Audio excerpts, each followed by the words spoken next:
Hello সবাইকে। তো আমি আজকে সকালবেলা আমার লাঞ্চটা রেডি করছিলাম অফিসে। আজকে অফিসে প্রচণ্ড চাপ ছিল। আমি এখানে লাঞ্চে 2টো ডিম সেদ্ধ রেডি করেছি, আর তার সাথে নিয়েছিলাম সুজির হালুয়া। তো ডিম সেদ্ধগুলোতে নুন আর গোলমরিচ দিয়ে নিয়েছিলাম, যাতে খেতে সুবিধা হয়, পরে অত সময় থাকে না একদমই হাতে, তো সেই কারণে। আর এখানে আমি সকাল সকাল ভাত খেতে একদম ইচ্ছা ছিল না আজকে, তাই জন্য বানিয়ে নিয়ে একটুখানি কর্নফ্লেক্স কেনা ছিল, আর তার সাথে দুধ, ঠান্ডা দুধ দিয়ে আমার ক্রাঞ্চি কর্নফ্লেক্স খেতে খুব ভালো লাগে। আর এই কর্নফ্লেক্স খাওয়ানো ছোটোবেলায় এত অশান্তি করতাম, এখন খেতে ভালো লাগে, তখন একদমই পছন্দ করতাম না।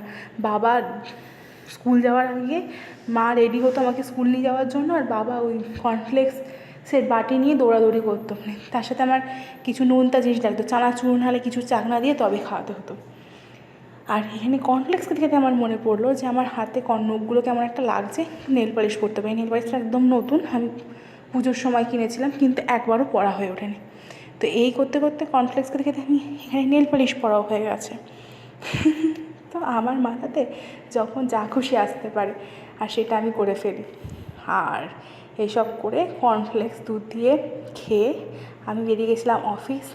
দেন অফিসে প্রচণ্ড কাজের চাপ ছিল, এবং এর থেকে বেশি কিছু ভিডিও আমি আজকে শ্যুটই করতে পারিনি।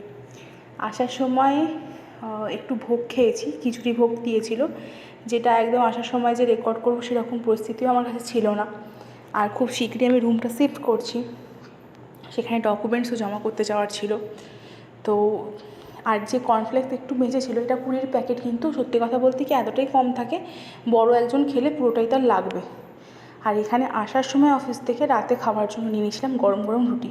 বাড়ির সাথে কেএনসি রুটি এরকম ফুলকো ফুলকো একদম গরম রুটি বানায় আর দেয়। কারা এই দোকানটা চেনো, ওইখান থেকে কেনো, যারা বাড়ির সাথে আছো অবশ্যই কমেন্ট করো। আর আমার ভিডিওগুলো ভালো লাগলে লাইক, কমেন্ট, সাবস্ক্রাইব মাস্ট। দেখা হচ্ছে নেক্সট ভিডিওতে। আজকের মতো শুভরাত্রি।